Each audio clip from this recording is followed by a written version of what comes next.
a priori. It can be a joint authorship, it can be individual authorship, it can be a senior or a last authorship. So all that should be clear before you start. And how will the IP be handled, which is more important actually. Sometimes intellectual property rights are there, and then you should be very like how the IP will be shared between the two organizations, and who will preserve, maintain, and share the data.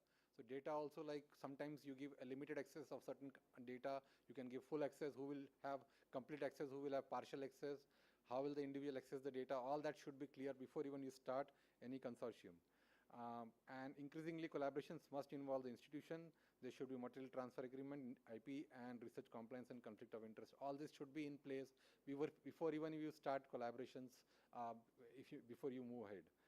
These are some of the elements of collaborations which should be looked into. And always the collaboration is, as Dr. Rao used to point out, the institute was built with 3 T's. That also is for collaboration. We require time, we require treasure, we require talent from all the people who are involved with this kind of things. And we should be very careful that it should not happen in collaboration where like we collaborate but we try to hide things from the collaborators. So if that happens, then the integrity is lost, the transparency is lost, and then I think the collaboration will not go a long way. I'll just give you an example of one collaboration which is going almost like past 20 years, the Andhra Pradesh IDC study, which started in year 1996. And Madhukar is there, he knows that how it started, all that. And it was like initially Dr. Bansal went to Australia to get training in epidemiology, and subsequently Lalit came back to India. And then we asked Professor Hugh Taylor to help with the kind of study we wanted to do. And it was that time that Hugh Taylor and their group in CIRA and L.U. Prasad Institute collaborated, and then subsequently it led to this kind of study where we had data for 10,000 people across the world. They shared the questionnaire with us, and they initially helped us in designing the whole thing. And it was Lalit from Hyderabad, and then Hugh Taylor from CIRA, Australia, who were like initially involved with this kind of thing. I was just that time a fellow, and I was privileged to be part of this study as a fellow doctor. This study had led to number of publications, PhDs and all. I won't go into details of all that, but it's one of the landmark study which we had done. And this also laid the foundation of our eye health pyramid. The second study which was happened was like then we had a informal meeting in Argentina at IIPB General Assembly, which was happened in 2008. We had two. One is Global Site Initiative meeting, which also went to different kind of collaborations, and we went into meeting with the ICH group to look at Andhra Pradesh IDC study, whether it should be follow-up. And GVS came with the idea, Dr. G.V. Murthy came with the idea that we should go and look back whether these people are available also or not. That was a very good suggestion, and unless we would have collaborated, we would have not even thought of all this actually. So that helped us, and then we went ahead and to find out whether these people are available or not. And what we found was there was nobody available in urban area. So that gave us an insight that we should go in the rural areas where we found 70% of people are still available. So we also have a couple of publications again from that a simple tracing exercise, which was finished in 6 months. And subsequently that laid the foundation of the third Andhra Pradesh IDC study 3, where we did the complete survey. We just finished 1 year back, and we are in the process of 2 papers are almost getting ready for publications. And so this was like between ICH and L.U. Prasad Institute. I was involved from the institute, and this was our team which was working on the ground here. And this was the funding support. The funding came from different organizations across the world, and these were our collaborators.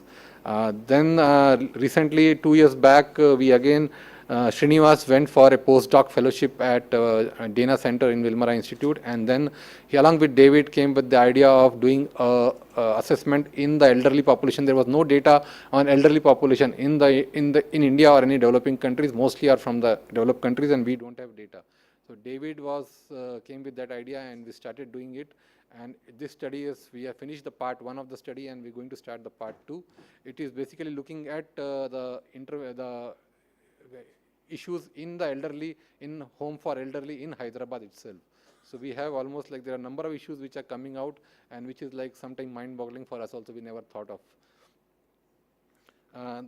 Other collaboration what we have like is a group collaboration, which is Asian Eye and Epidemiology Consortium, which is a big consortium, and the style of working is very different in this kind of consortium. Another is global burden of disease. I won't go into details of global burden of disease, but Asian Eye and Epidemiology Consortium comprises number of studies across the world who came to across the, especially the Asian regions, which came across to share the data for getting some answers to some questions.